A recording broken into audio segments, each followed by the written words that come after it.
Good day, welcome to Heavy Cargo Lifters. Today I would like to give you some insight on the inspections that we undertake on the equipment that we get offered by our customers. In this particular case we have this beauty behind me. It's a 42 tons Konecranes forklift. We always do an inspection on the equipment before we offer it to the market. So follow me around to have an idea about the condition of this truck. What we like to do first is to have an audit on the total machine. What is also important is to get more of an insight on the items that are quite expensive to replace or maintain. Officially there shouldn't be wear and tear on the forks because you're supposed to lift the forks whenever you're driving, so it shouldn't touch the ground. However, in practice we all know that there's a little bit of wear and tear.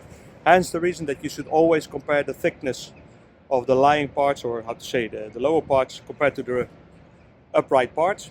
If we look at the total width, it's 135 millimeters, and then we always check, of course, the part that wears the most. In this particular case, 130 millimeters. So we have a decrease of 5 millimeters, which is within the tolerance, because it should be at least or a maximum of 10% wear. But what is also important is to check whether the forks are not bended. You can see that these forks are upright, so they're fine.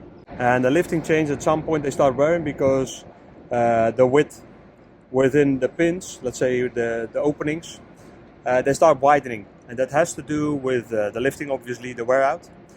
It's not the case on the entire lifting chain. It's always at the part where the lifting is done.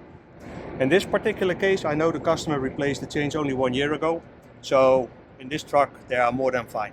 What is also important is to check the mast, obviously. First of all, you can lift it, put it down, and hear for any sounds, if you can hear them through the engine, to see if the mast sections are still in order. You can also tell if you look at the thickness, or let's say the play between the two. So I will just zoom in to give you an idea. Of course, you should measure this. I did that. The difference is 0 to none. So that gives you an indication that it should be in order, but it's important to check because mast can be pretty expensive.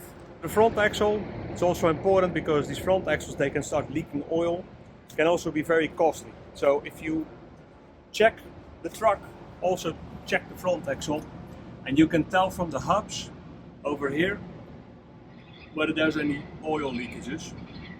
In this case, considering the age and the hours, should be in order. Okay, so that's it for today. We hope we have been able to inform you about the way we work. Most importantly, make sure to do your daily inspection and your daily maintenance, especially your daily inspection for your drivers. We can help you with that. We have some forms for this. And for the big inspections, we're always happy to help. So have a nice day. Up till the next one.